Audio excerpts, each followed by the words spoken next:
Hello friends, કેમ છો બધા? મજામાં? બહુ બધા ટાઈમ પછી મળ્યા આપણે આજે. તો આજે હું તમારા બધા માટે લઈને આવી છું ભૂંગળા બટેટાની રેસીપી. તો ચાલો સ્ટાર્ટ કરીએ.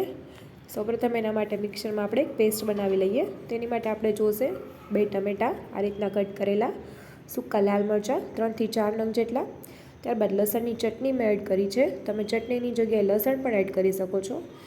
અને થોડું પાણી આપણે એડ કરી અને આને આપણે આ રીતની એક પેસ્ટ બનાવી લેવાની છે.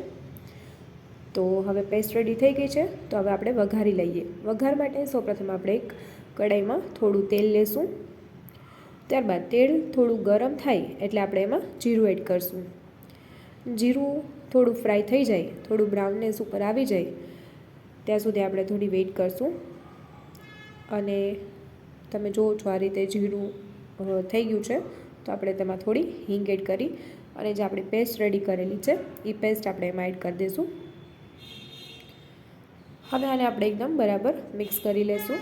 આ રીતે પેસ્ટને થોડી વાર આપણે એમનેમ જ પાકવા દેવાની છે. ત્યારબાદ આપણે એમાં થોડા મસાલા એડ કરી લઈએ. તો મરચું તમે જે રીતના તીખું ખાતા હો એ રીતે, ત્યારબાદ ધાણા જીરું, થોડી હળદર, થોડો ગરમ મસાલો, આ બધું નાખી અને આપણે આને મિક્સ કરી લઈશું. તો આ રીતની આપણી પેસ્ટ એક રેડી થઈ જાય. જો તમે જોઈ શકો છો એમાંથી થોડું તેલ છૂટું પડી ગયું છે.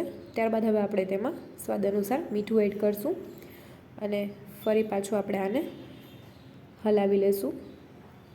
પેસ્ટને આપણે થોડી વાર સુધી પાકવા દેવાની છે. ત્યારબાદ આપણે તેમાં ચોપ કરેલા બાફેલા બટેટા મેં થોડા બાફીને રેડી કર્યા હતા એ આપણે એમાં એડ કરી દઈશું.